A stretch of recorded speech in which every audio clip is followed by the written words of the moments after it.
તમે જનરલી આવા જ જોક મારો, ના સારા મારીએ પણ એના માટે ટિકિટ થાય. Exactly.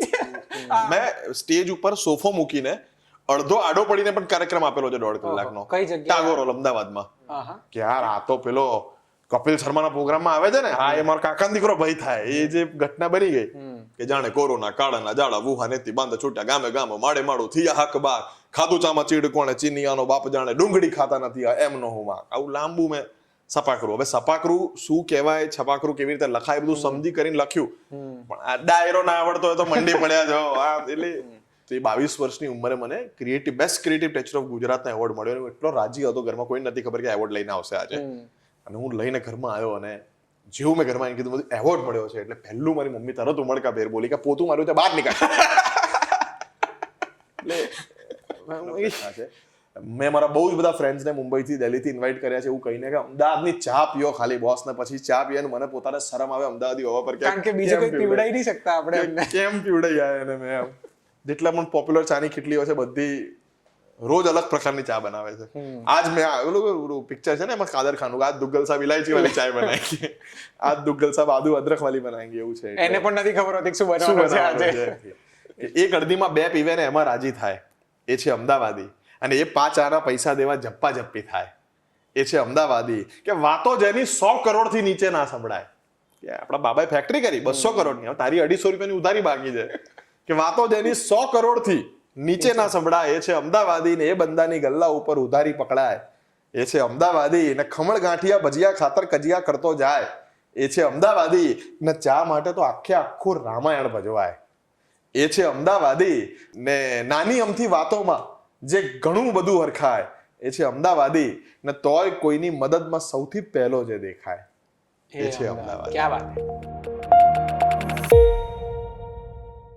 Welcome to VTV podcast latest episode. આજના પોડકાસ્ટમાં બહુ મજા આવવાની છે, કારણ કે આજના પોડકાસ્ટમાં આપણી પાસે એવા ગેસ્ટ છે જે બધાને હસાવે છે. મને હસાવશે ને તમને હસાવશે. સ્વાગત છે Amitbhai. Thank you so much. વાહ.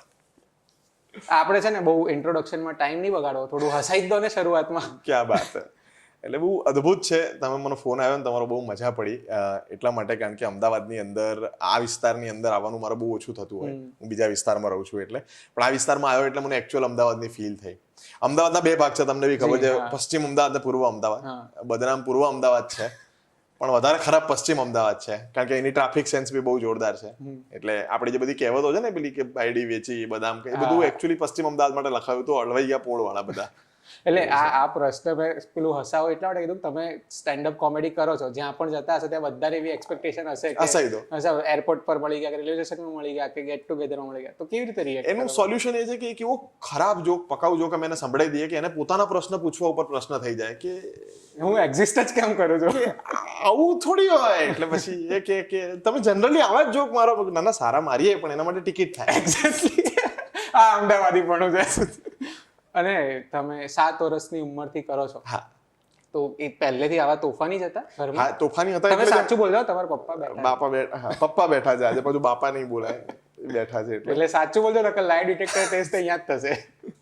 ના આ તો બધું શું છે કે કોમેડિયન એટલે એવું કહેવાય કે કોઈ ખોટી વાતને સાચી કરીને રજૂ કરીએ. આ બધું ડીએનએમાં હોય. આપણે મોટી ફેંકતા હોઈએ પણ એ ક્યાંકથી તો આવ્યું હોય ને.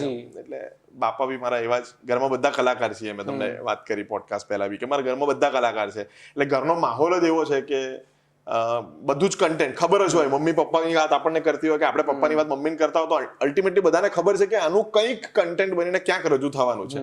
એટલે everyone is in the defence mode only. ઘરમાં બધા અવેર રહેતા હશે, કંઈ કરવા જેવું નથી કે હા ત્યાં જોક મારી આવશે. પછી ડિસ્ક્લેમર સાથે, જો જોક ના બનાવવાનો હોય તો એક સિક્રેટ કહું, ડિસ્ક્લેમર સાથે આવે. તો પછી કોઈ એવું પૂછે તમને કે તમે પપ્પા વિશે આવો જોક મારો, ખરેખર તમારા પપ્પા આવું કરતા હતા એમ, એવું કોઈ પૂછ્યું? એટલે આમાં કેવું છે કે આપણા ઘરની, જો દરેકના ઘરમાં એવા સિક્રેટ્સ હોય, દરેકના ઘરમાં એવી આદતો હોય કે જે આપણે કોઈને બીજાને ના કહેવા માંગતા હોય, પણ એનું ફાઇનેસ્ટ વર્ઝન કહીએ. એટલે પછી હું લોકોને એવો જવાબ આપું કે વિચારો હું મારા બાપુજીને જેવા પોર્ટ્રે કરું છું, એ એમનું ફાઇનેસ્ટ વર્ઝન છે, તો એકચ્યુઅલ વર્ઝન કેવું હશે જે તો અમે જ જાણીએ છીએ. અને મૂળ વાત તો એ કે શરૂ કરીએ આપણે થોડુંક બાળપણ તરફ જઈએ. તો તોફાની હતા, છેલ્લી બેન્ચ પર બેસતા હતા કે પહેલી બેન્ચ? ના, હું અનફોર્ચ્યુનેટલી પહેલી બેન્ચ પર બેસવા વાળો હતો. અનફોર્ચ્યુનેટલી એટલા માટે કે એના કારણે મારે બહુ ભણવું પડ્યું, કારણ કે બધાને એમ થતું હતું કે તું આટલા ટકા લાવ્યો, હજી આગળ નહીં ભણે એમ. બાકી છેલ્લી બેન્ચમાં હોત તો કદાચ 8મું 10મું પૂરું થઈ ગયું હતું આપણું એમ. પણ પહેલી બેન્ચમાં હતો, હું આગળ બેસવા વાળો વિદ્યાર્થી, વધારે ટકા લાવવા વાળો વિદ્યાર્થી. અને છતાં પણ સ્કૂલે ન જવા વાળો વિદ્યાર્થી. એટલે એના કારણે બહુ જાજુ ભણવું પડ્યું. એના કારણે ઘરમાંથી થોડું પ્રેશર તો નહીં પણ એવું આવે કે ભાઈ ટકા સારા છે તો કેમ નહીં ભણવું, અમે શું કહીશું, અમારા છોકરાના 92% આવ્યા પછી એને ભણવાનું છોડી દીધું. એટલે પછી શું કર્યું? આ સારા ટકા લઈને તમે આજુબાજુ વાળા છોકરાઓને જે હેરાન કર્યા હશે. હા, એના બધાના મારી સાથે મારી બેન્ચ પર બેસવા વાળો બધાને બિચારાને આજીવન એક્ઝિસ્ટેન્શિયલ ક્રાઇસિસ રહ્યો કે આ હારો આખા 10મા ધોરણમાં ટોટલ 11 જ વખત સ્કૂલે આવ્યો છે. બસ? હા, ટોટલ મેં 11 વખત સ્કૂલે ગયો હતો. મારી આખી 3 વર્ષની કોલેજમાં મારી ટોટલ હાજરી 39 દિવસ હતી, 39 days only including the exam days. તો જતા હતા ક્યાં પણ? ઘરેથી નીકળતા હતા? મારી ડાયરી, લેસન ડાયરી બી બહુ જોરદાર હતી. 7મા ધોરણની લેસન ડાયરી હમણાં મળી હતી મને. 7મું ધોરણ એટલે આપણે 13-14 વર્ષના હોઈએ. એમાં રજાઓ લખી હતી કે આજે આ જગ્યાએ શૂટિંગમાં જવાનું હોવાથી રજા આપશો જી, આજે અમનો આ જગ્યાએ ઇન્ટરવ્યુ હોવાથી રજા આપશો જી એમ. એટલે પછી પપ્પાને મેં કીધું પપ્પા આટલા બધા શૂટિંગોને હતું પપ્પા કે સોગન ખાઈને કહું 15 વર્ષ તો થયો પેલા એક ઇન્ટરવ્યુ નહીં આલ્યો કે બસ સ્કૂલે નહીં જવાના એટલે આઈ એન્ડ પપ્પા બોથ ગોટ ટુ નો કે હું આવા બાના બનાવતો તો આટલો ક્રિએટિવ હતો. સ્કૂલ વાળા ગર્વ લેતા છે કે અમારે ક્યાં રોજ ઇન્ટરવ્યુ આવે છોકરાના, છાપે ચડ્યો છે અમારી સ્કૂલનો જો.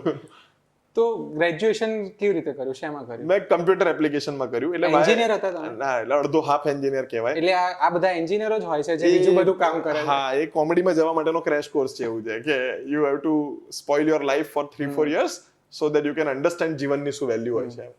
અને ક્યારે આમ સિરિયસલી સમજાયું કે સ્ટેન્ડ અપ કોમેડી કરવું છે, હવે આમ જ કરિયર બહુ નાની ઉંમરે મતલબ 12-13 વર્ષની ઉંમરે 5મા-6મામાં તો ત્યારથી એ ખબર પડી ગઈ હતી કે ये चीज લાઈફ ટાઈમ ચલેગી. હવે આ કરિયર બનશે કે નહીં, પ્રોફેશન બનશે કે નહીં, આમાં આપણે આગળ કેટલું વધીશું નહીં ખબર, પણ ये લાઈફ ટાઈમ છૂટેગા નહીં અબસે. કારણ કે એના બહુ જ બધા કારણો હતા. પહેલું કારણ તો હતું પૈસા. Pocket money. એ વખતે પપ્પા મને 5 રૂપિયા અઠવાડિયે આપતા. દર શનિવાર રવિવાર થાય એટલે એમ કે લે આ 5 રૂપિયા. અને એ વખતે 5 રૂપિયાની 5 પેપ્સી જ આવતી. એ જમાનાનો નથી હું કે 5 રૂપિયામાં દુનિયા આવી જતી હતી. 5 પેપ્સી કોલા આવતી હતી રૂપિયા વાળી. એટલે 7 દિવસમાં 2 દિવસ નહીં ખવાય એવી રીતે. અને પછી ક્યાંક સ્ટેજ ઉપર કોમેડી કરી હોય તો ત્યાંથી કોઈક સામેથી ખુશ થઈને 50ની નોટ આપે એટલે પપ્પાને આપી દઈએ આપણે ડાયા છોકરા થઈને. પપ્પા કે આ તારી. એટલે આપણને એમ થયું કે આ તો ત્યારે અંબાણી જેવી ફિલિંગ આવે. હા યાર, કે આ ધંધો જોરદાર યાર, વગર નક્કી કરે 50 આવે છે તો નક્કી કરીને તો કેટલા લઈશું. એટલે it started with the value of money. લોકોને કદાચ ફિલ્ડમાં બહુ પાછળથી પૈસા સમજાય, મને નાની ઉંમરે પૈસો મારો પહેલું ગોલ હતો. પછી એવું હતું કે there were a lot of parts of my life, we'll talk about it as well, કે જેના કારણે મારો કોઈ જ ફ્રેન્ડ 10મા ધોરણ સુધી હતો જ નહીં. I had 0 friends in my life till I was 15. કેમ એવું? બહુ બધા કારણો. એનું પહેલું મોટું કારણ હતું the disease that I have. I am a patient of blood bleeding disorder, haemophilia. એને થોડુંક આપણે લાઇટ નોટ પર સમજાવીએ તો મને ટાંકણી વાગે ને તમને ટાંકણી વાગે તો એ તમારી ટાંકણી વાગેલો ઘા છે અને તમે આમ દબાવો તો બંધ થઈ જાય. મને એ ક્લોટ કરવા વાળું ફેક્ટર મારા શરીરમાં બનતું જ નથી. તો મને ટાંકણી વાગે તો કદાચ 20 મિનિટ દબાઈ રાખું, 25 મિનિટ દબાઈ રાખું, પછી કદાચ બંધ થાય. એના માટે આઈ have to take the injections. જેમ કે આજના આપણા પોડકાસ્ટ માટે પ્રિકોશનરી હું એ ઇન્જેક્શન લઈને આવ્યો છું. અચ્છા. So I have to take that. તો આના કારણે પેલી એક ઇમેજ બની જાય કે આને મારવાનું નહીં. આને કદાચ ટપલી મારી દીધી ને તો એ જામો થઈ જશે અને બાપાને 45,000 નું ઇન્જેક્શન આપવું પડશે ને આપણા નામે આવશે. એટલે બધા દૂર રહે. એટલે આપણે બોસ વાળી ફિલિંગ, આપણે જે બેન્ચ પર બેસીએ ખાલી થઈ જાય. એટલે આ પોઝિટિવિટી તમે લઈ રહ્યા છો. એટલે it felt good for the first few days of my school life. પણ પછી એવું ફીલ થયું કે બહુ અલોન ફીલ થાય. સ્કૂલમાં બી અલોન, સોસાયટીમાં બી આપણે રમવા જઈએ એટલે બધા એટલે લોકોની જોવાની નજર બદલાઈ જાય. એટલે કેવું થતું હતું કે મારો બિગેસ્ટ પ્રોબ્લેમ, મને બ્લીડિંગ ડિસઓર્ડરના કારણે મલ્ટિપલ એપિસોડ્સ થાય. જેમ કે મને ઘૂંટણમાં બ્લીડિંગ થયું હોય અને ભાવિનભાઈ મારા ઘરે આવીને જોયું હોય કે આના તો વાગ્યું છે ઘૂંટણમાં, અને પછી 2 દિવસ પછી તમે તમારા ફ્રેન્ડને કે તમારા ભાઈને એમ કહો કે આને વાગ્યું છે, એ ખબર પૂછવા આવે ત્યારે ઘૂંટણ ઓકે થઈ ગયો હોય, ખભો લઈને બેઠો હોઉં. એટલે એવું લાગે કે આને કઈનું કઈ ચાલતું જ હોય. At any point of time તમે મને લાઈફમાં મળો ત્યારે તમને એમ લાગે કે આને હું જ્યારે મળું છું ત્યારે કોઈ એક જગ્યાએ કંઈક તો ઇમેજ ક્રિએટ થઈ જાય. એટલે મારી ફર્સ્ટ ઇમેજ બની ગઈ. એટલે પછી કેવું થતું, મારો બિગેસ્ટ પ્રોબ્લેમ લાઈફમાં એ હતો કે everyone meet me and they ask the first question as કે કેવું છે બેટા, હવે સારું છે, બધું મટી ગયું? અરે આંટી નથી મટવાનું, આ લાઈફ ટાઈમ છે, પણ આ પૂછવાનું બંધ કરો એમ. પછી when comedy started and I became a little famous into my own circuit. At least family માં ફેમસ થઈ ગયો બાબુ કે યાર આ તો પેલો કપિલ શર્માના પ્રોગ્રામમાં આવે છે ને, હા એ મારો કાકાનો દીકરો ભાઈ થાય. એ જે ઘટના બની ગઈ એના પછી એવું થયું કે people started looking at me in the format of an artist કે નેક્સ્ટ શો ક્યારે છે. એટલે મારે કેવું પડે 2 મહિના પછી છે, હમણાં બ્લીડિંગ્સ બહુ. અરે હા નહીં, તમને હિમોફિલિયા બી છે. એ સેકન્ડરી થઈ ગયું. તો એના કારણે એવું થતું હિમોફિલિયાના કારણે કે આપણે જ્યાં જઈએ ત્યાંથી બધા હટી જાય. ઇવન સોસાયટીમાં બી રમવા જવું તો પેલો આને વાગે નહીં એ વાળું થાય એટલે બધા હટી જાય. એટલે શરૂઆતમાં એ અટેન્શન બહુ સ્પેશિયલ ફીલ કરાવતું હતું, પણ ધીરે ધીરે પછી લાઈફમાં ખબર પડી કે આના તો બહુ લૂપ હોલ્સ છે. આના કારણે મમ્મી ઘરની બહાર નીકળવા નહીં દેતી, આના કારણે રિલેટિવ્સ દયાની નજરે જોવે છે, આના કારણે પછી મને બધા જે આર્ટિસ્ટ મારી આસપાસ હતા એમાં સપોર્ટિવ ઓછા અને ડરાવવાવાળા વધારે હતા કે આપણો બિઝનેસ છે ને આર્ટિસ્ટનો બેટા કમિટમેન્ટનો બિઝનેસ છે. તારો પ્રોગ્રામ તે બુક કર્યો હોય ત્યાં સામેથી 2 પેટી એડવાન્સ લીધું હોય અને પછી એમ થાય કે હવે ભાઈ પગમાં બ્લીડિંગ થયું છે અને તું કેન્સલ, આપણો તો કમિટમેન્ટનો ધંધો છે, શું કરીશ? જે હમણાં ઘટના બની રહી છે. હા, એટલે એવું થતું. પછી એના બી રસ્તા આપણે શોધી કાઢ્યા. એટલે in my entire comedy career I have never cancelled or postponed a show due to my health related to hemophilia. મેં વ્હીલચેર્સમાં પણ પ્રોગ્રામ આપેલા છે, ગોળી લઈને પણ ગયો છું. મેં સ્ટેજ ઉપર સોફો મૂકીને અડધો આડો પડીને પણ કાર્યક્રમ આપેલો છે 1.5 કલાકનો. કઈ જગ્યાએ? ટાગોર હોલ અમદાવાદમાં. કે હું કરીશ show, I will do this at any cost. કેવો હતો ઓડિયન્સનો રિસ્પોન્સ? બહુ જ મસ્ત. ઉપરથી એ લોકોને વધારે મજા પડે. અગેન એ જ થાય. હવે મારી સાથે એવું થયું કે મેં મારા જીવનમાં જેટલા બી સ્ટેન્ડ અપ કોમેડી સ્પેશિયલ્સ ક્રિએટ કર્યા, પહેલો સ્પેશિયલ મારો અમદાવાદી જુગાડ, બીજો રિશ્તા રિલેશનશિપ, એમાં I was never talking about haemophilia or my problems. કારણ કે ફ્રેન્કલી હું એટલો કમ્ફર્ટેબલ નહોતો કે એની પર જોક બનાવી શકું. I was comfortable to live with it, but I wasn't comfortable to joke about it. પણ લાસ્ટ યર આફ્ટર કોવિડ 2022-23માં આઈ ગેધર્ડ જે હિંમત ભેગી કરવાની હોય એ ભેગી કરીને I created an entire special. તો અત્યારે જે હું સ્પેશિયલ લઈને ટુરિંગ કરી રહ્યો છું અને કરી રહ્યો હતો અને કરી રહેવાનો છું, એ that entire special is based on hemophilia. અને આ વખતે સૌથી મોટી ટૂર હતી ગુજરાતની સ્ટેન્ડ અપ કોમેડીની અને તમને અડધેથી અટકાવી પડી. It was the feeling? Very bad, saddened. I was depressed for a couple of days. બહુ જ બધું, કારણ કે એ 45 શહેર ગુજરાતમાં I did the biggest comedy tour in 22 cities of Gujarat.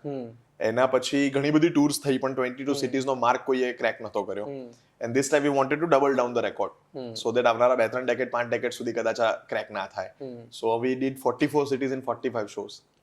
પછી ઓડિયન્સનો રિસ્પોન્સ, શોઝ તમારે કેન્સલ કરવા પડ્યા. તમે સોશિયલ મીડિયા પર માહિતી આપતા હતા, ઇન્ફોર્મ કરતા હતા લોકોને, તો શોઝ કેન્સલ કરવા પડ્યા. તો કેવી રીતે મેનેજ થાય ફાઇનાન્શિયલી બી? કારણ કે ફાઇનાન્શિયલી તો of course it was a big thing, કારણ કે હું જ પ્રોડ્યુસર, અમે જ પ્રોડ્યુસર હતા શોના અને અમે જ આર્ટિસ્ટ હતા. એટલે ફાઇનાન્શિયલી તો it was a huge loss, but that's fine I guess. એની સામે હેલ્થ બચાવવાની હતી એટલે that we were prepared for, I guess. We couldn't manage this particular thing in Gujarat tour because it wasn't about hemophilia. આમ જોવા જાવ તો એ ટૂરનો cost 30-35 lakh રૂપિયાની આખી પ્રોડક્શન હાઉસ નો ખર્ચો હતો. એઝ અ પ્રોડક્શન હાઉસ અમારો 30-35 લાખનો ખર્ચો હતો. But we invested an entire $1 million to take care કે હિમોફિલિયા આમાં ક્યાંય આડું ના આવે. I was taking precautionary injections after every other day. દર અલ્ટરનેટ ડે પર હું 40,000નું ઇન્જેક્શન લઈ રહ્યો હતો. Somewhere produce by the government, some by the NGO, some by my own pocket. જે તમારા શોની કોસ્ટ નથી, જે કદાચ બીજા આર્ટિસ્ટને નથી આવવાની. એટલે તો વી વેર ધેટ પ્રિપેર્ડ કે વિલ સ્પેન્ડ $1 million more. પણ શોઝ તો થશે, એની હાઉ થશે અને ફરી શરૂ થવાના છે. હા, ફરી શરૂ થવાના છે. But then slip disc happen, કમરમાં ઇશ્યુ આવ્યો, કરોડરજ્જુની મણકાની ગાદી ખવા. આપણને આવું તો ખબર ના કે આવું થશે આપણી લાઈફમાં. But we are doing it again. એટલે ક્યારે એવું થાય કે આ સાલું બધું મારી સાથે કેમ થાય? હું જ નમૂનો છું એક. મને આ સવાલ પૂછ્યો હતો when I was doing a radio interview, ત્યારે મને એક સવાલ પૂછ્યો હતો કે તમને ક્યારે એવું નહીં થતું why me in hemophilia? એટલે મેં કીધું મેં તો જુઓ 2009 ની અંદર ભારતમાંથી 1,76,000 છોકરાઓના ઓડિશન થયા હતા. વાઇકોમ 18 કરીને એક નેટવર્ક છે, they were figuring out, they were finding out કે દુનિયામાં 15 વર્ષથી નાની ઉંમરના કોઈ કોમેડિયન્સ છે કે નહીં. તો ઇન્ડિયાનો એક રિયાલિટી શો બનતો હતો. 1,76,000 લોકોએ ફોર્મ ભર્યા હતા and I was into the top 10. એટલે એ વખતે પણ ફ્રેન્કલી સ્પીકિંગ મારા જ ધ્યાનમાં એવા 50 લોકો હતા કે જે મારાથી વધારે ડિઝર્વિંગ હતા. પણ તો બી દે ફાઇન્ડ આઉટ કે એમના ટેલિવિઝન ફોર્મેટમાં Amit Khuva is the best pick and they picked me. And I was on the national television at the age of 12. મેં અને કપિલ શર્માએ સાથે શરૂ કરેલું અમારું professional comedy career at that time. આ નામ હતું છોટે મિયા. હું 13 વર્ષની ઉંમરનો હતો અને Kapil Sharma laughter challenge just જીત્યા હતા. એટલે તમે ત્યારે કપિલ સાથે કામ કર્યું? હા, કપિલ શર્મા એના હોસ્ટ હતા અને હું વન ઓફ ધ કન્ટેસ્ટન્ટ હતો. તો કેવો એક્સપિરિયન્સ છે? મતલબ યાદ છે કઈ? અરે બિલકુલ યાદ છે. 2009 નો ઘટના છે. એટલે બધું જ જીવનમાં પહેલી વાર થયું હતું. ઇન્ટરવ્યુ પહેલી વાર, ફ્લાઇટમાં પહેલી વાર બેસીશું, એરપોર્ટ પહેલી વાર, પ્રેસ કોન્ફરન્સ પહેલી વાર, એ બધું જ પહેલી વાર હતું. But I was at that age મારા માટે ઘટના એવી હતી કે થોડો ઈગોનો બૂસ્ટ વધારે એટલા માટે મળ્યું હતું કારણ કે એ વખતે including કપિલભાઈ, I was the highest charging amount charging artist of the entire crew. એટલે પેલું કે 13 વર્ષનો બાબલો છે ને, પણ એ હારો 25,000 લે છે, 2 મિનિટ બોલવાના, 5 મિનિટ બોલવાના એમ. એટલે એ વખતે એ બધું ઈગોને બહુ બૂસ્ટ મળ્યું હતું. I become a little arrogant at that age. પછી કંટ્રોલ કેવી રીતે થાય એ વસ્તુ? એ કઈ નહીં, અમદાવાદ પાછા આવ્યા એટલે અમદાવાદે બતાવી દીધું કે મારા પપ્પા કે ચાલ માણેક ચોક તને ઢોસા વાળો બી ઓળખે તો હું 50 રૂપિયા આપું કે અમદાવાદ કોઈ ફરક નહીં પડતો. એક્ઝેક્ટલી, એટલે આ પ્રોબ્લેમ થયા કરે. પણ તો બી આપણે પર્ટિક્યુલર કપિલની વાત કરીએ તો એમની કામ કરવાની સ્ટાઇલ કે કઈ રીતે તમે એમાંથી કઈ ઓબ્ઝર્વ કરીને શીખ્યા? સર્ટેનલી એ બહુ ડિસિપ્લિન, પહેલું તો એમના માટે ડિસિપ્લિન શીખ્યા હતા એ ઉંમરે અમે બધા 13 છોકરાઓ, કે તમે લાફ્ટર ચેલેન્જ જીતીને આવ્યા છો એના છતાં પણ તમને બધી જ છૂટ છે બધું જ કરવાની, પછી છતાં બી તમે કઈ રીતે ડિસિપ્લિનમાં રહો છો. બીજું the thin line between, when I worked on that show, મને નાની ઉંમરે શીખવા મળ્યું કે the thin line between making a joke on something and making a joke about something. કોઈ વિશે જોક કરો અને કોઈના વિશે જોક કરો, એ બંનેની વચ્ચેનો બહુ મોટો ફરક છે. એ ત્યારે ખબર પડી. જનરલી આપણે મારે તમારી પર જોક કરવો હોય તો હું એ વખતે પહેલું જે માઇન્ડસેટ હોય એ ડિફેન્સ મેકેનિઝમમાં હું તમારી ઉપર કંઈક રોસ્ટ કરું છું, તમારો ઇન્સલ્ટ કરું છું, કે તમારા કોઈ એક શરીરના અંગ ઉપાંગ વિશે મજાક બનાવું છું એમ. પણ એના સિવાય પણ ભાવિનભાઈ વિશે જોક થઈ શકે.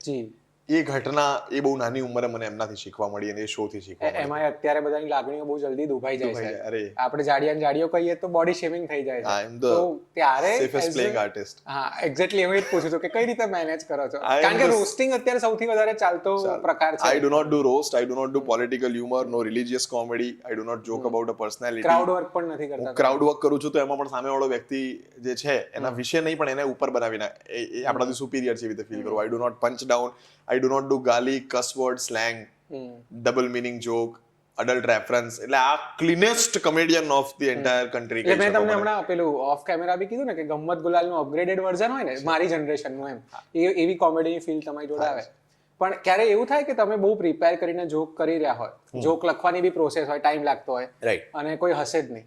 ઘણી બધી વાર થાય. Open mics are for that. અમે કોઈ પણ જોક જીવનમાં પહેલી વખત જ્યારે લખીએ છીએ ત્યારે એને લઈને જતા હોઈએ ઓપન માઇક્સમાં, and 99% of the time we bomb. તો લેટ્સ સે હું માર્ચ મહિનામાં 12 વખત સ્ટેજ ઉપર ગયો હોઉં, એક્ઝામ્પલ, માર્ચમાં હું ક્યાં ગયો નહોતો પણ માર્ચ મહિનામાં હું 12 વખત સ્ટેજ ઉપર ગયો હોઉં, તો એમાંથી 3 શોઝ હોય છે અને 9 ઓપન માઇક્સ અથવા ટ્રાયલ શોઝ હોય છે. એ 3 શોઝમાં અમે અમારું એ કોન્ટેન્ટ ટ્રાય કરીએ કે જે બધે ચાલ્યું હોય, કારણ કે પૈસા મળ્યા હોય છે, કોઈ ટિકિટ લઈને જોવા આવ્યું હોય છે એમ.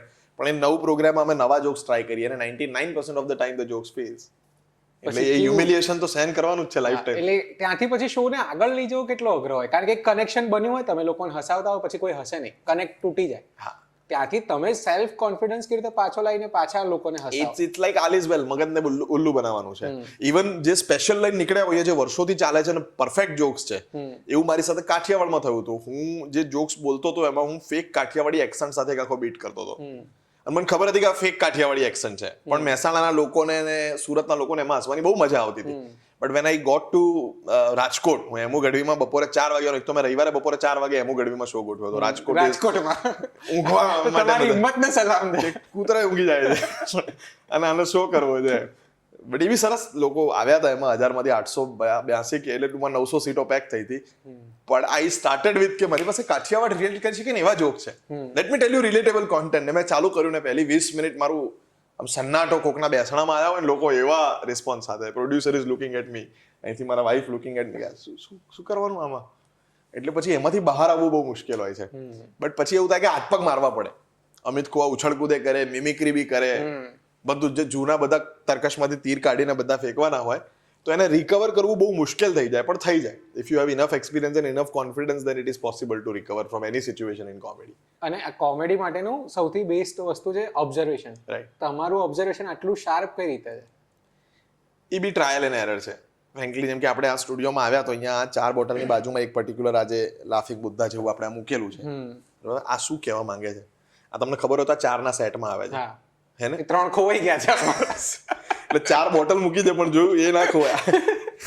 હવે 4ના સેટમાં આવે છે ને, આની અંદર એક 4નો સેટ કેવો છે એ બી હું કહું. આ છે કે બુરા મત બોલો, બીજું એક આવે છે બુરા મત દેખો, ત્રીજું આવે છે બુરા મત સુનો, ચોથું આવે છે ખબર છે જે આમ કરીને બેઠું હોય છે. હવે એને કેમ મૂક્યું છે ખબર નહીં. જો આ ગાંધીજીના બંદરમાંથી ઇન્સ્પિરેશન લીધું છે તો એ ચોથાનો શું મતલબ છે? કે આ બધું ના કરીએ, બોલીએ વિચારીને, સાંભળીએ વિચારીને, જોઈએ વિચારીને, તો પછી આમ કઈ બેહી રહેવું પડે જિંદગીમાં, કઈ થાય નહીં. So it represents a format of humor. એ એવું જ કહેવા માંગે છે કે કઈ ખબર ના પડે તો બેસી રહો પણ કઈ કરો નહીં તમે. અચ્છા, એક હજી એ વાત કરીએ કે ક્યારે ટ્રોલ થયા હતા? અઢળક વખત. Whenever you do something new, people are going to troll.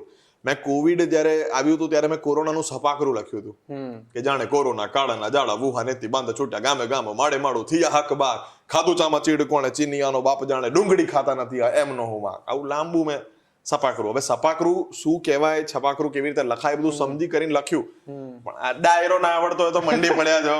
એટલે જે લોક સાહિત્યના પ્રેમીઓ છે એ આપણા એફર્ટ્સને નથી જોતા. એમના માટે હું કદાચ ડાયરાની મજાક ઉડાવતો હતો એટલે દે ટ્રોલ્ડ મી. એટલે આવું કંઈ પણ નવું કરીએ છીએ તો લોકો ટ્રોલ કરે છે. તો વિયર્ડેસ્ટ કમેન્ટ શું હશે અત્યાર સુધીના વિડીયોઝ પર?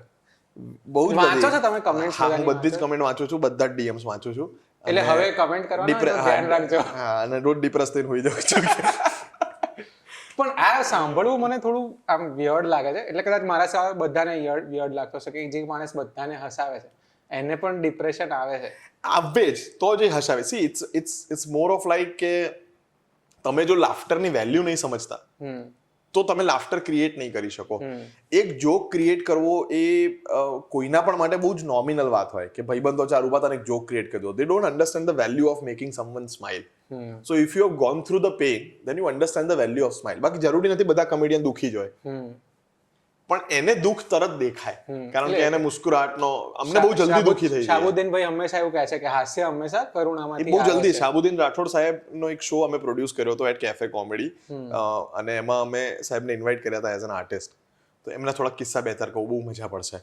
એ રેલવે સ્ટેશન ઉપર અમે એમને લેવા ગયા હતા. He travels by train even in this era. અચ્છા. અને આપણે એમને રેલવે સ્ટેશને લેવા ગયા હતા. તો રેલવે સ્ટેશને લેવા ગયા તો સાહેબ આમ અચાનક ચાલતા ચાલતા ઊભા રહી ગયા. મેં કહ્યું સાહેબ કેમ ઊભા રહી ગયા, કંઈ થયું એમ? કે ના, ટ્રેન જાય છે, જોવાની મજા આવે છે. મેં કહ્યું સાહેબ આપણે શોમાં જવાનું મોડું થાય છે. નીકળ તો he got not offended but he got sad for 15 minutes કે મને ટ્રેન ના જોવા દીધી.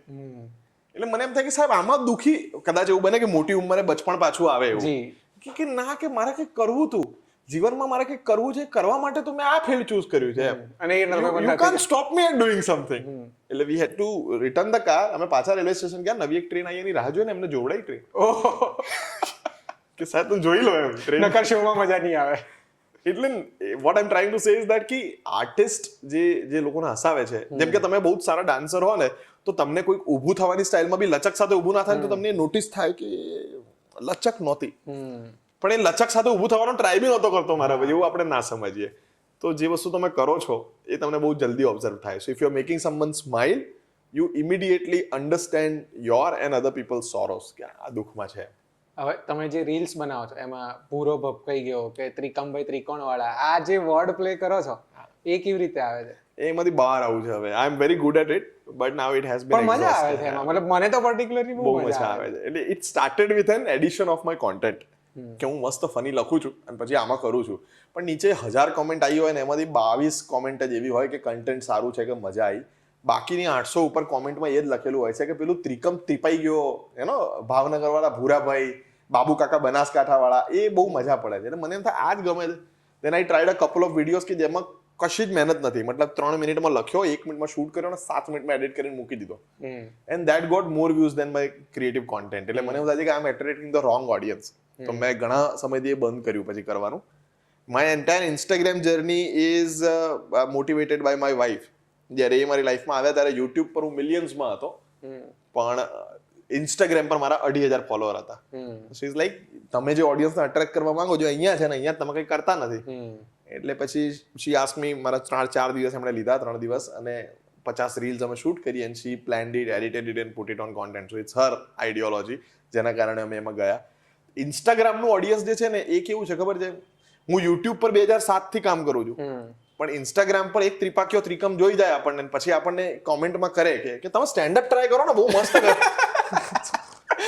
પછી તમને નીચે કમેન્ટ લખવાની ઈચ્છા ન થાય I got a lot of DMs when my first reel got viral. You are very funny. You should try stand up. યાર હવે ટોપા તું તમને નથી ખબર, તું YouTube પર જઈને જો. એટલે એવું થાય કે આ ક્યાં હતો અત્યાર સુધી અને આપણે કેમ નહોતા મળ્યા આને. એટલે એવું થાય કે કમ્પ્લીટલી ન્યૂ ઓડિયન્સ. આટલી બધી મહેનત કરી પણ લોકો સુધી તો પહોંચ્યા જ નથી. આ લોકો સુધી નથી પહોંચ્યા હજી. Gen Zs are not the one who immediately subscribe on YouTube. એ તમારા 4 વિડીયો જોશે, 5મા વિડીયોમાં મજા આવશે, 6થા વિડીયોમાં કોકને સબસ્ક્રાઇબ કરેલું જોશે અને પછી એ 7મા વિડીયોમાં તમને સબસ્ક્રાઇબ કરશે. But in Instagram we don't think આપણે 100 રીલ સ્ક્રોલ કરી એમાં 2 લોકોને ફોલો કરીને ઊભા થઈએ છીએ. It's ઈઝીયર audience. મેઘાબેનના યોગદાનની વાત ચાલતી હતી તો એમના માટે તમે કઈ કવિતાઓ પણ લખી છે? હા, ઘણી બધી એમના ઉપર લખી છે, ઘણી બધી લખીને રાખી હતી, કહી દીધું કે તારા ઉપર છે. એટલે અમિત કુમારનું એક આ સાઈડ પણ છે? હા, મારી કવિતાઓ એટલે she married to a poet એવું છે. એને મારી કવિતાઓ ગમી. અમે we started dating and in I guess second or third date she also got to know that she understood કે હું સ્ટેન્ડ અપ કોમેડિયન છું, પણ એને એમ કે હશે કોઈક સ્ટ્રગલિંગ ઓપન માઇક કરે. એવું તો બધા કહે છે, મારી કોલેજમાં 6 જણા કહે છે, પણ આ કોમેડિયન છે, કોમેડી ટ્રેનર છે, રેસ્ટલ્સ એવું બધું એને નથી ખબર. કેવું લાગે ઘરમાં અંગત લોકો? નથી, ઘરમાં કોઈને વેલ્યુ નથી હોતી સાચું. મને શિક્ષણ મંત્રી સાહેબના હાથે બેસ્ટ ક્રિએટિવ ટીચર ઓફ ગુજરાતનો એવોર્ડ મળ્યો હતો at the age of 19-20 year old. એટલે હું એક એકેડમી ચલાવું છું જ્યાં હું લોકોને કોમેડી શીખવાડું છું. તો એ 22 વર્ષની ઉંમરે મને બેસ્ટ ક્રિએટિવ ટીચર ઓફ ગુજરાતનો એવોર્ડ મળ્યો. હું એટલો રાજી હતો, ઘરમાં કોઈ નથી ખબર કે એવોર્ડ લઈને આવશે આજે. અને હું લઈને ઘરમાં આવ્યો અને જેવું મેં ઘરમાં કીધું બધું એવોર્ડ મળ્યો છે એટલે પહેલું મારી મમ્મી તરત ઉમળકા ભેર બોલી કે પોતું માર્યું છે, બહાર નીકળ. એટલે ટિપિકલ ગુજરાતી. ચલો, એનું પોતું આપણા કરતા વધારે ઇમ્પોર્ટન્ટ હશે. એવું બને હું બહાર નીકળી ગયો, મેં 20 મિનિટ એવોર્ડ સાથે રાહ જોઈ એમ ભાઈ બહાર, કે 20 મિનિટ પછી મમ્મીને કહું. 20 મિનિટ પછી હું ઘરમાં ગયો, મેં કીધું મમ્મી તને સમજાવો એવોર્ડની વેલ્યુ. એટલે મેં 20 મિનિટ મારી ઇન્વેસ્ટ કરીને મારી માને સમજાવ્યું કે આ એવોર્ડ મને મળ્યો છે. પછી એમણે એવું તો નહીં કીધું ને અભરાઈ પર મૂકી દે? એના પછી 30 મિનિટ એને મને સમજાવ્યું that why I don't deserve the award. કે આના કરતા તો મારા સાહેબ હતા ને ટીચર ગણિતના, એ સારા ટીચર હતા, તું આમ તને તો ના જ મળ્યો. એટલે તો ઘરમાં રોસ્ટ થઈ જાવ છો કે રોસ્ટ કરો? ના, થઈ જ જઈએ. ઘરના કોઈને રોસ્ટ કરવાની કોઈ કોમેડિયનની ક્યારેય હિંમત હોતી નહીં. ગમે એવો કોમેડિયન ફેંકા મારતો હોય ને કે આપણા ઘરમાં આપણે બહુ ફની, એવું પોસિબલ જ નથી. He is the list funny person of the entire family. I can વાઉચ that. હવે મૂળ છે ને આપણે કવિતા પર હતા અને એના પર આવી ગયા, તો એકાદી કવિતા તો સંભળાવવી પડશે. ચોક્કસ સંભળાવી દઈએ. એટલે હમણાં છેલ્લે જ લખી છે, હું તમે અને ઘેઘૂર દરિયો. એ પણ એક સરસ છે. હું તમને સરસ મજાની, ચલો આજના ઓકેઝનને અનુરૂપ કંઈક સંભળાવું. અમદાવાદી ઉપર લખી હતી કે એક અડધીમાં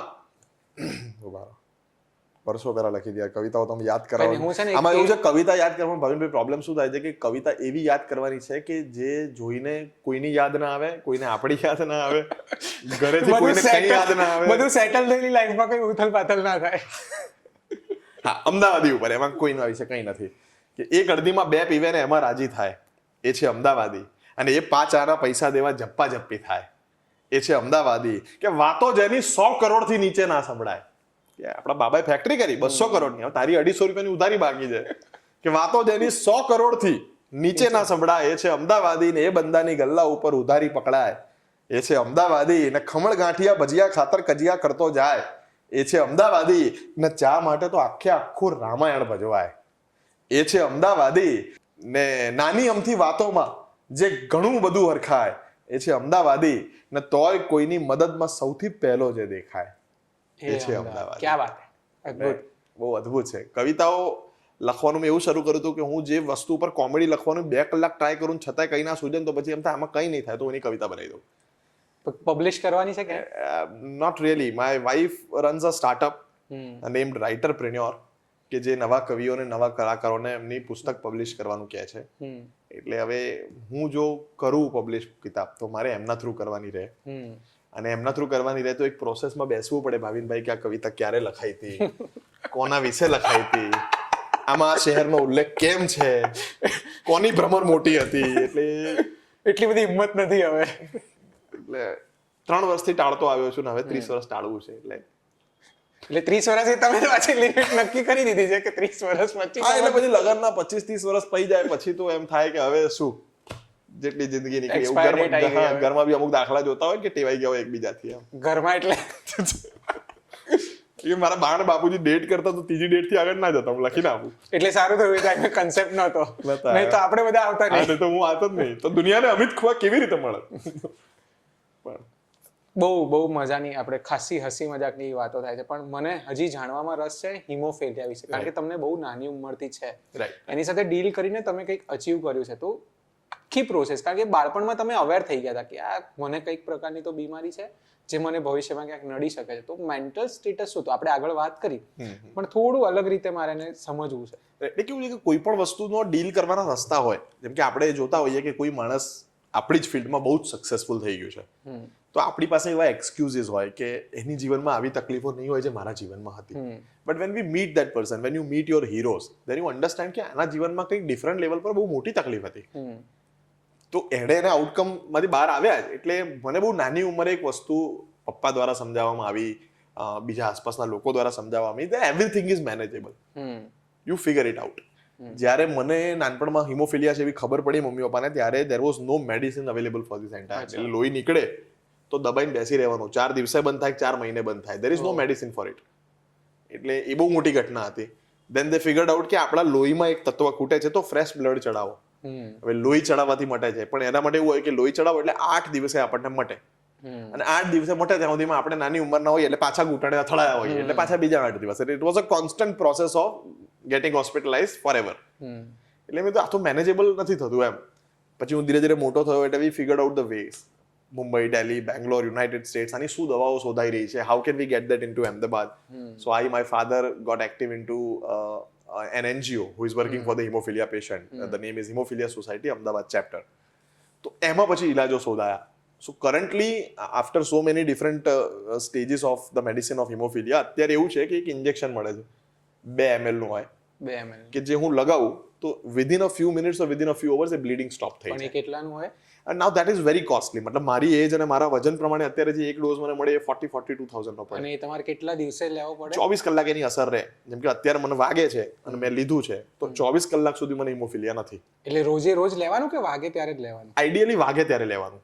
તમને 3 મહિનામાં કશું વાગે જ નહીં તો તમારે નહીં લેવાનું એમ. પણ મારું કામ એવું છે કે હું જે પ્રમાણે ફરી રહ્યો છું, રોજ ટ્રાવેલ કરી રહ્યો છું, એ પ્રમાણે મને કંઈક ને કંઈક રોજ વાગવાનું જ છે. આજ સવારે આવ્યો ત્યારે બી માથામાં કંઈક વગાડીને આવ્યો છું, એટલે કંઈક ને કંઈક વાગવાનું જ છે એમ. તો આઈ have two precautionary tech that. એટલે આઈડિયલી જોવા જાવ તો હું દર 24 કલાકે એ ઇન્જેક્શન લઉં તો my cost of living becomes a crore rupees. Which is, એ અંબાણી સાહેબના દીકરાને હોત તો એમને થોડું મોંઘું પડે. એવું મને લાગે કે એ થોડા જ્યાદા હો રહ્યા. આના કરતા નીતાબેનની એક સાડી આવી જાય વધારે એમ. તો નાસીપાસ થઈ જવાય ક્યારે? નાનો હતો ત્યારે થતો હતો, but I would mark that my parents were too confident about everything in my life. પેલું હોય કે ઘરમાં કોઈકને નાસીપાસ થતા જુઓ તો આપણે નાસીપાસ થઈ જઈએ, પણ મમ્મી પપ્પા પહેલેથી આ બાબતે બહુ કોન્ફિડન્ટ હતા. જેમ કે નાના મારી આસપાસના બધા હિમોફિલિક છોકરાને ઘરની બહાર નીકળીને ક્રિકેટ રમવાની મનાઈ હતી. મમ્મી પપ્પા લોજિકલ હતા કે ઘરમાં બેસે તોય અથડાઈને કંઈક વાગવાનું છે, બહાર જઈને ક્રિકેટનું બેટ વાગવાનું છે, તો બેટ વાગશે તો કમસે કમ રાજી તો થશે. So they never said no to me in anything. મેં બહુ જ ક્રેઝી ડિસિઝન્સ લીધા છે લાઈફમાં. હું 11મા ધોરણમાં ભણતો હતો ત્યારે મેં મારો પહેલો show as a promoter, as a producer produce કર્યો હતો. પપ્પાનો 11મા ધોરણમાં 17 વર્ષનો હતો ત્યારે. પપ્પાનો એ વખતે પગાર 3,000 રૂપિયા હતો અને મેં 58,000 રૂપિયાનો શો પ્રોડ્યુસ કર્યો હતો. કેવી રીતે? એટલે એ જ કે પપ્પાને મેં મારે કરવું છે. Is like will figure it out. Are you confident કે ટિકિટો વેચાશે અને પ્રોફિટ થશે? Very much confident. આપણે કરીએ. તો he figured out some ways to get 58,000 to me and કે લો કરીએ. અને એ પ્રોગ્રામ બહુ જ ખરાબ ગયો. એટલો ખરાબ ગયો કે એમાં 52,000 નું નુકસાન આવ્યું. ઓહો, એ 6,000 ક્યાંથી આવ્યા હતા? લીધી હતી લોકોએ ટિકિટ 6,000 ની. 6,000 ની ટિકિટ મારા જો બીજા બાપા હોત તો પેલા તો દિહાડીને ઠોકાત કે આવો કેવો પ્લાન. 6,000 નો ડિફરન્સ આવે, 52,000 ના ડિફરન્સ નો પ્લાન લઈને આવ્યો હતું. વળી એમની દેવું પૂરું કરવામાં આવી ગયું. એના પછી બી બીજો શો કર્યો હશે 3 મહિના પછી. એમણે જ મને મોટિવેટ કર્યો કે જો હવે આ 52,000 નું નુકસાન થયું છે ને તું લાઈફ ટાઈમ તું પ્રોડ્યુસ નહીં કરે કશું, તો તું લાઈફ ટાઈમ કઈ જ નહીં કરી શકે એમ. હું આ 52,000 મેં તે કોલેજમાં એક કોર્સ કર્યો હતો અને કોર્સમાં નાખ્યા હતા, હું સમજુ છું. Let's plan another show. તો હી ફિગર્ડ આઉટ. એમણે કેટરિંગનો બિઝનેસ શરૂ કર્યો, એમણે ઘણું બધું એક્સ્ટ્રા એક્ટિવિટી શરૂ કરી just to fuel my dreams. એટલે એવું બધું હમણાં શરૂ કર્યું ઘટનાઓ. એના પછી વી ડીડ અનધર શો, એમાં 12,000 નું નુકસાન થયું. બટ ઘટ્યું નુકસાન. Than I did another show, એમાં 11,000 નું પ્રોફિટ થયું. And then it become third show થી પછી આઈ સ્ટાર્ટેડ પ્રોફિટિંગ. એટલે એ બહુ મોટી ઘટના છે કે આવો સપોર્ટ મળવો. તો એક બહુ ટ્રિકી ક્વેશ્ચન પૂછવો છે. ઘરમાં, ફેમિલીમાં સૌથી વધારે ક્લોઝ કોના છો? સૌથી વધારે ક્લોઝ કોના છો? બહુ અઘરો સવાલ છે. પણ હા, પપ્પાના સૌથી વધારે ક્લોઝ કહેવાય. એટલા માટે કારણ કે અમે અમારા જીવનમાં એકબીજાને બાપ દીકરો શેર ન કરી શકે ને એવા દુઃખો પણ અમે શેર કર્યા છે since very long time in my life. મતલબ મેં મારું પહેલું બ્રેકઅપ પણ એમની સાથે સેમ ડે ફોન કરીને મારા પપ્પાને બતાવવું પડશે. હા, અમે બધું જ શેર કરીએ. We can talk about any topic that you can't even talk. રાત્રે 2:30 વાગે બેસ્ટ ફ્રેન્ડ સાથે શેર ના કરી શકાય ને એવી વાતો ધોળા દિવસે ઘરના ધાબે બેસીને પપ્પા જોડે કરી છે. અને એમણે પણ, હું 12 વર્ષનો હતો ત્યારે એટલો મેચ્યોર હતો કે ધંધામાં કઈ નુકસાન ગયું છે, ઘરમાં કોઈ લફડું થયું છે, એવી નાની નાની વાતો 12 વર્ષના છોકરા સાથે એ પણ શેર કરતા. એટલે મને મેચ્યોર બનાવવા પાછળ પણ એમનો બહુ મોટો હાથ હતો. હવે એવું થયું છે કે હવે બંને પોતપોતાના ફિલ્ડમાં બહુ સારા થઈ ગયા છીએ. એટલે હવે અમારી વાતો થોડીક થાય છે ને એવું થાય છે કે હું હતા ના કરત. એટલે હવે લેવલ અપગ્રેડ થઈ હવે લેવલ અપગ્રેડ. હવે અમારા માટે 2 કલાક બેસીને એવી વાતો કરવી એના માટે વી હેવ ટુ ફાઇટ અ લોટ. આજે સવારે બી ઝઘડીને આવ્યા છીએ અમે એના માટે. તો એમ પણ તો આયા તો જોડે ક્યાં જાય શું કરે. એટલે બહુ તમારા પપ્પાને એકદમ રડી ગયા, ઇમોશનલ થઈ ગયા છે. રડવાનું. પણ થેન્ક યુ સર કે તમારી આટલી મહેનત અને એમની ટેલેન્ટ કે અમને બધાને હસવા માટે ખાલી એક ઇન્સ્ટાગ્રામ જ ઓપન કરવાનું હોય છે કે કઈ બી હોય તો અમિત કુમારનું ઇન્સ્ટાગ્રામ હોય, જૂની 10 રીલ જોઈશું ને તો બી મજા પડી જશે. તો થેન્ક યુ તમને કે એવું ઘટે છે એના માટે. બીજી વાત એ કરીએ કે આપણે છે ને આમ ભાઈબંધોમાં બેઠા હોઈએ ને તો એવું લાગે કે હું તો 4 જણને હસાઈ શકું છું, પણ એ 4 જણ જતા રહે ને પછી 5માને હસાવવું બહુ મુશ્કેલ પડે. તો કોમેડીની પ્રોસેસ શું હોય છે? બધાને એવું લાગે કે હું હસાઈ દઉં. there is a difference between a class clown and a stand up comedian. એને મજાકીયો માણસ અને હાસ્યકારમાં ફરક છે. દરેક પરિવારમાં એક એવો મજાકીયો માણસ હોય. વી ઓલ હેવ અ ફૂફા ઓર અ માસા કે જે આવે એટલે આખું લગનમાં મજા આવી જાય કે યાર માસા આયા જે પેલું ગુલાબ આમ કે નહીં માસા મજા જ કરાવતા હોય. પણ એ માસા માત્ર પરિવાર પૂરતા ફની છે. એનું બહુ ટેકનિકલ રીઝન છે. As I am a comedy trainer I talk technically about it કે એ એવા જ વસ્તુઓ ઉપર ને એવા જ વાતો ઉપર જોક બનાવે છે જેનો પ્રી ફિક્સ રેફરન્સ બધા પાસે ઘરમાં છે. પણ એમને એમ કહીએ કે let's make a joke about this water bottle માસા, તો માસા ક્લુલેસ થઈ જશે કે મતલબ કે આનું તો ના આવડે યાર, આ કેવી રીતે બનાવવાનું. એટલે મસ્કરા and that is why the comedy એકમાત્ર એવી ફિલ્ડ છે કે જેમાં બધાને એવું લાગે કે આ તો મને બી આવડે. તમે એક કથકનો પ્રોગ્રામ જોઈને ઘરે જશો તો તમને એવું ફીલ નહીં થાય કે આ હું કરી શકું, આમ કાલ કરીને બતાવ, એવું ના થાય. તમને દેખાય કે આ વર્ષોની મહેનત છે યાર, આ ના થાય આપણાથી. પણ તમે કોઈ પણ સ્ટેન્ડ અપ કોમેડિયનનો શો જોઈને જશો તમને આના કરતા વધારે ફની અને વધારે કાંડ તો મેં મારી સ્કૂલ લાઈફમાં કર્યા છે. આ મને આપો માઇક જો હું કરીને બતાવું. It looks very easy. that's the problem of this art form and that's also the positive point of this art form I believe કે એના કારણે બધા ટ્રાય કરે છે ને પછી ટ્રાય કરીને ખબર પડે છે કે આ તો ના થાય. તમે કોઈ પણ કોલેજમાં કોઈ પણ કોર્પોરેટ કંપનીની અંદર એક ફન ફ્રાઈડે મીટિંગ હોય ને એમાં દર ફ્રાઈડે પર એક નવો માણસ સ્ટેન્ડ અપ ટ્રાય કરે અને પછી એની કોમેડિયન્સ પ્રત્યેની રિસ્પેક્ટ અચાનક વધી જાય. પછી એ કોઈ દિવસ કમેન્ટ ના કરે કે 999 ટિકિટ થોડી હોય, પછી એમ કે 1499 રાખો સાહેબ. બહુ મહેનત પડે છે. તમને આવે છે કોઈ શીખવા માટે એવા કે મને આવડે જ છે બસ ખાલી પોલિશ કરવાનું? બહુ જ બધા. એટલે અમે અને એવું હોય જ બધાના મનમાં. I have train 2800 student so far. મેં 2800 લોકોને વર્લ્ડ વાઇડ 19 કન્ટ્રીમાં ટ્રેન કર્યા. અમદાવાદમાં લગભગ 62 લોકોને ટ્રેન કર્યા. એ બધા જ 2800 જ્યારે આવ્યા હતા અને એના સિવાય પણ બીજા 2800 આવ્યા હતા, એ બધાના મનમાં એવું જ હતું કે મને ફાવે છે, મને ખાલી કરો. એટલે we give them how we tackle as an academy, we give them the toughest crowd possible in the first event. કરો. If he or she really crack the toughest crowd તો અમે પ્રેમથી કહી દઈએ કે you do not need to learn brother, તમે best જ છો, અમારી જરૂર નથી તમને એમ. પણ ત્યાં એનું પેલું રિયાલિટી ચેક થઈ જાય, સાહેબ બહુ શીખવું છે. મને એક બહુ મસ્ત ક્વેશ્ચન પૂછ્યો હતો ઇન્ટરેસ્ટિંગ એક આર્ટિકલ લખવા વખતે એક જર્નલિસ્ટે કે જ્યારે કોઈ સ્ટુડન્ટ બહુ જ ખરાબ પરફોર્મ કરે એને મોટિવેટ કરવો તમારા માટે એઝ અ ટીચર બહુ મુશ્કેલ. પણ ના થાય. આજે ભાવિનભાઈ કોમેડી શીખતા હોય મારી પાસે, ભાવિનભાઈનું ખરાબ પરફોર્મન્સ જાય તો ભાવિનભાઈ બહુ જ કોન્શિયસ થઈને કે સાહેબ નહીં ફાવતું, કંઈક બીજું શીખવાડો ને. હી ઇઝ વેરી ફ્લેક્સિબલ કે હવે મારે શીખવું જ છે સાહેબ એમ. પણ ભાવિનભાઈ એકેડમીમાં આવે ને એના પછી એક જ શો કરે ને એ હિટ જાય તો પછી એમને જાલવાન પકડવા બહુ અઘરા પડે કે આમાં શું છે, હું તો ફની હતો પણ આ તો તમારી એકેડમીની જાહેરાત જોઈ એટલે મને એમ થયું કે ટ્રાય કરી લઈએ. એટલે પછી કે ભાઈ એવું નથી હોતું, શીખવું તો પડે કંઈક થોડું. એટલે હવે કોમેડી અત્યારે યુટ્યુબ ને સોશિયલ મીડિયાના કારણે બહુ જ બધા લોકો સુધી પહોંચી રહી છે. તમે કઈ રીતે જુઓ છો કે ગુજરાતમાં શું છે કોમેડીની સ્થિતિ? ગુજરાતમાં કેટલા બૂમિંગ છે. Gujarati comedy scene is I guess the, મારા હિસાબથી, I am not sure about it, પણ મારા હિસાબથી દુનિયાનો કોઈ પણ રિજનલ ભાષાનો સૌથી મોટો કોમેડી સીન હશે. And it is going to be more bigger and more brighter in the coming years, in the coming days. કારણ કે કેવું છે કે આપણી ભાષાના કંઈક ક્રિએટિવ થાય છે ને તો લોકો એને એટલીસ્ટ પ્રયત્ન આપે છે, ટ્રાય આપે છે. What I love about Gujarati culture and Gujarati audience કે કંઈક નવું થતું હશે ને, આજે એક નવા પ્રકારનું ડ્રામા, કંઈક નવા પ્રકારની ફિલ્મ આવશે ને તો તમે જોવા જશો, તમે આર્ટ લવર હશો તો. કેમ? કારણ કે આ કંઈક નવું થયું છે, જોઈએ એમ, એવા એક્સપેરિમેન્ટ્સ. ત્યારે બાકી બધી જગ્યાએ, બાકી બધાના રિજનલ કોમેડી સીન્સની અંદર એવો પ્રોબ્લેમ વધારે છે કે જે ફિક્સ ફોર્મ્યુલા ચાલે છે, એ ફોર્મ્યુલા પર આપણે આગળ વધીએ એમ.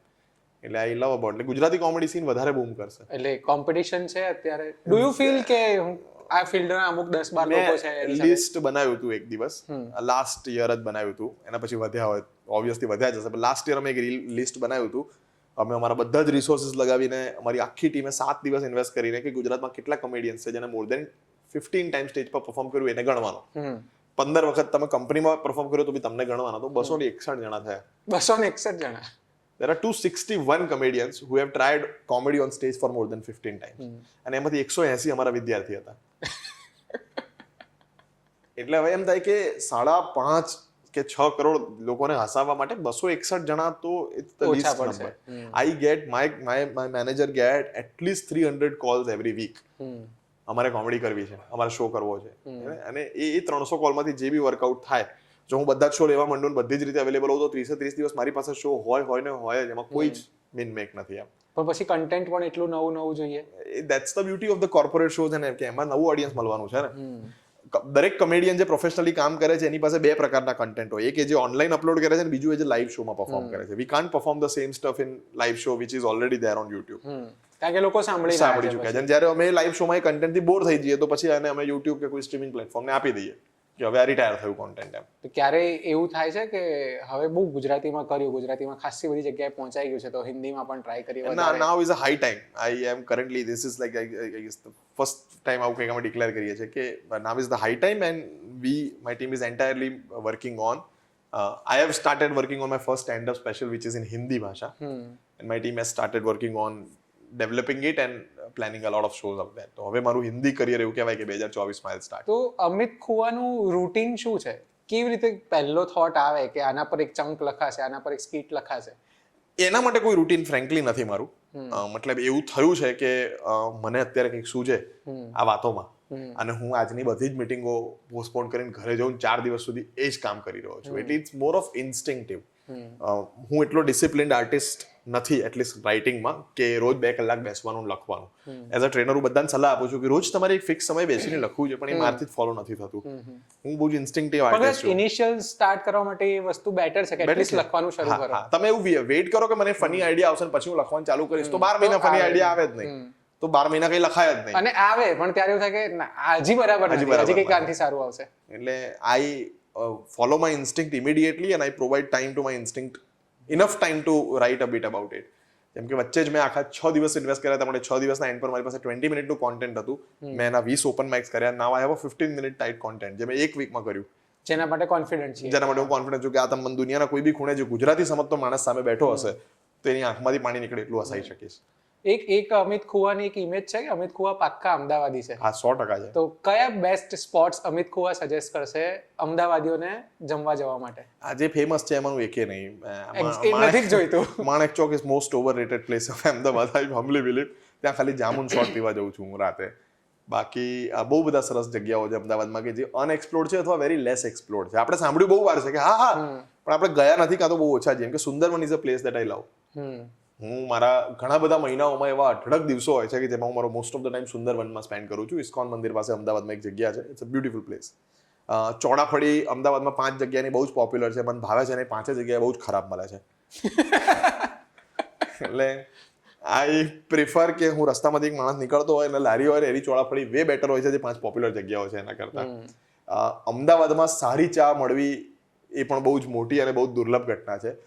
મેં મારા બહુ જ બધા ફ્રેન્ડ્સને મુંબઈથી દિલ્હીથી ઇન્વાઇટ કર્યા છે એવું કહીને કે અમદાવાદની ચા પીઓ ખાલી બોસ ને પછી ચા પીએ. મને પોતાને શરમ આવે અમદાવાદી હોવા પર કારણ કે બીજું કોઈ પીવડાઈ નહીં શકતા આપણે એમને. કેમ પીવડાઈ આવે એને? મેં જેટલા પણ પોપ્યુલર ચાની ખીટલીઓ છે બધી રોજ અલગ પ્રકારની ચા બનાવે છે. આજ મેં ઓલું પિક્ચર છે ને એમાં કાદર ખાનનું આજ દુગ્ગલ સાહેબ ઇલાયચી વાળી ચાય બનાવી, આજ દુગ્ગલ સાહેબ આદુ અદરક વાળી બનાવી, એવું છે. એને પણ નથી ખબર હોતી શું બનાવવાનું છે આજે. એટલે ચા એક એવી વસ્તુ છે કે એના માટે હજી બી મને એવા બેસ્ટ સ્પોટ્સ અમદાવાદમાં હજી હું શોધી જ રહ્યો છું. હું રોજની 18-20 ચા પીવું છું ઓછામાં ઓછી, છતાં બી હું શોધી જ રહ્યો છું કે બેસ્ટ ચા અમદાવાદમાં ક્યાં મળે. તમને બી ખબર હોય તો કોમેન્ટ કરજો બધા, તો આપણે બધી ટ્રાય કરીશું. બીજી કોઈ એવી સ્પેસિફિક અમદાવાદને લગતી કે ચાઇલ્ડહુડને લગતી કોઈ યાદો છે કોઈ સ્પોટ સાથે સંકળાયેલી અમદાવાદના? હા છે. એક અમદાવાદમાં એક સોરઠિયા વાડી છે, મારી જ્ઞાતિની વાડી છે, જેમાં એક નાનકડો, પપ્પા એના મેનેજર હતા, અને એમાં એક નાનકડો 10 બાય 6 નો રૂમ છે, 10 ફૂટ લંબાઈ ને 6 ફૂટ પહોળાઈ, જેમાં મારું આખું 4 વ્યક્તિનું પરિવાર એમાં ખાતું પીતું ઊંઘતું જમવાનું બનાવતું બધું જ, વોશરૂમ થી કિચન બધું જ ઇન્ક્લુડેડ. તો એ જગ્યા હજી એમની એમ છે. ભવિષ્યમાં કદાચ અઢળક સરસ મજાનો રૂપિયો આવી ગયો તો એને કંઈક આપણે કંઈક જોરદાર ખરીદીને બનાવી છે. એટલે આઈ ઓફર પોસ્ટ, હું જ્યારે પણ એ રોડ પરથી નીકળું એની કંઈ સ્ટોરી કે વિડીયો બનાવીને મૂકું છું ટુ મેક એવરીવન બિલીવ કે આજે હું બહુ જ પોપ્યુલર થઈ ગયો, હું ગુજરાતનો 3rd હાઈએસ્ટ પેઇડ કોમેડિયન બની ગયો ત્યારે બી હું ત્યાં જ રહેતો હતો. એટલે it is there are some places કે જેની સાથે આપણી યાદો જોડાયેલી હોય. સ્કૂલ કોલેજની યાદો કરવાતા પણ એવી 1-2 જગ્યાઓ હોય છે કે જે તમને એવું યાદ કરાવે કે કદાચ આ જગ્યાએ હું ના હોત તો મને પૈસાની વેલ્યુ ના હોત, મને હ્યુમરની વેલ્યુ ના હોત, મને મા બાપની વેલ્યુ ના હોત. તો એવી જગ્યાઓ વધારે પ્રિફર કરું વિઝિટ કરવાની. તો વોટ આર ધ પ્લાન્સ હવે? એક તો જે શો તમારો અટક્યો છે એ ફરી એની શરૂ ટૂર ક્યાંથી વિલ થવાનો? And I have no hesitation to declare કે અમે 44 સિટીમાં 45 શોઝ કર્યા હતા એન્ડ વિલ રીપ્લાન. 15 શોઝ થઈ ગયા હતા, એ પણ હવે અમે ફરીથી પ્લાન કરીશું and will try harder two gate મોર. એટલે અત્યારે હવે એવું નથી કે કેટલા બધા શો થાય, અત્યારે મારી ટીમ ફાઇટ કરી રહી છે કે એવું કયું શહેર વધ્યું છે. કારણ કે 44 શહેર ગુજરાતમાં છે એવું પણ ઘણા બધા મને ફોન કરીને પૂછ્યું છે 44 તમે જાહેર તો કરી દીધા છે 44 શહેર છે ગુજરાતમાં. હું લિસ્ટ મોકલું યાર, મેં તું જો ઇનસાઇડર બુક માય શો પર જઈને. પણ અમે બીજા એવા 5-1 શહેર શોધી રહ્યા છીએ કે આપણે આ વખતે 48 શહેર કે 49 શહેર પ્લાન કરી શકીએ. ગુજરાતી કોમેડિયન્સ એવા લગભગ 12-15 દેશોની અંદર પહોંચ્યા છે ડાયરાના ફોર્મેટમાં, અર્બન સ્ટેન્ડઅપના ફોર્મેટમાં. એના સિવાય એવા ઘણા કન્ટ્રીઝ છે કે જ્યાં ગુજરાતી ઓછા છે પણ ત્યાં જવું સરળ છે. તો rather then immediately focus on the big countries like US, Canada, Australia, New Zealand કે જ્યાં ગુજરાતીઓ ભરીને છે, જ્યાં 7 ફ્લેવરની પાણીપુરી પણ તમને મળી જાય છે. We will start those cities and countries કે જ્યાં ગુજરાતી humor ક્યારે પહોંચ્યું જ નથી. We'll begin the journey from there so that we can inspire a lot of people in the industry. બહુ મજા પડી રહી છે મને આ વાતો કરવાની. એવું લાગે છે કે હું સ્ટેન્ડઅપ કોમેડી જોઈ રહ્યો છું, વાતો તો કરી જ નથી. આપણે હસ્યા જ છીએ અને હજી બહુ બધા ટોપિક્સ પર ચર્ચા થઈ શકે પણ અત્યારે આપણે રાખીએ આટલું જ. ચોક્કસ. નહીં તો પછી તમે મને એવું કહેશો કે હવે લાવો પૈસા ટિકિટ વગર ટિકિટે આટલું જ હોય. પછી આવતા એપિસોડમાં મળ્યા વાળું છે. હું ઈચ્છું કે આપણો જે પોડકાસ્ટ છે એના હજારો એપિસોડ થાય અને દર 100 એપિસોડ પછી તમે મને પાછો બોલાવો. 250 શું આપણે નેક્સ્ટ 2-3 એપિસોડમાં જ પાછા મળીએ. ક્યાં બાત હે, જોયું આને કહેવાય રિટેન્શન. આપણે હવે અહીંયા રેગ્યુલર. બીજું એમણે મને ભૂલથી કહી દીધું છે કે જોઈ લીધું ને હવે તો તમે અમારો સ્ટુડિયો ક્યારે પણ અહીંથી નીકળો તો ચા પીછો, અમને ખબર નથી. ના હું અમદાવાદી જ છું એટલે એમ પછી લડી લઈશું, વાંધો નહીં આવે. પછી એમને થશે કે આ તો 3 દાડે આવે છે ચા પીવા યાર કે. પણ ખરેખર ચા પણ વાંધો નહીં, હું તમને ચા ત્યાંની જ પીવડાવી છે, તમને નથી ભાવતી. ક્યાં વાત. પણ તો આ હતા અમિત ખુવા, જેમની સાથે ખરેખર આ 3 વખત ખરેખર બહુ મજા પડી છે વાત કરવાની અને છે હજી વાતો કરવાની, ચર્ચાઓ કરવાની, બહુ સિરિયસ વાતો પણ એમની સાથે કરવી છે. તમને પણ કોઈ સવાલ હોય કે કંઈ મજા પડી હોય, કંઈ નવું જાણવા મળ્યું હોય તો કમેન્ટ કરીને કહેજો. અમિતભાઈને ટેગ કરજો, VTVની ચેનલને સબસ્ક્રાઇબ કરજો અને આવતા એપિસોડમાં નવા કયા ગેસ્ટને જોવા છે તમારે પોડકાસ્ટના એ પણ લખીને કહી દેજો. મારું જ નામ લખી દેજો. ડન. આવું પણ રાખીએ આપણે, આ ડન ખતમ વાળું કરી દીધું ને કે BTS છે, હવે બંધ કરી દીધું ને, હવે કઈ બોલી શકાય ને? બોલો કે કોન્ટ્રોવર્શિયલ તો બોલો કે એમ શું મજા આવશે.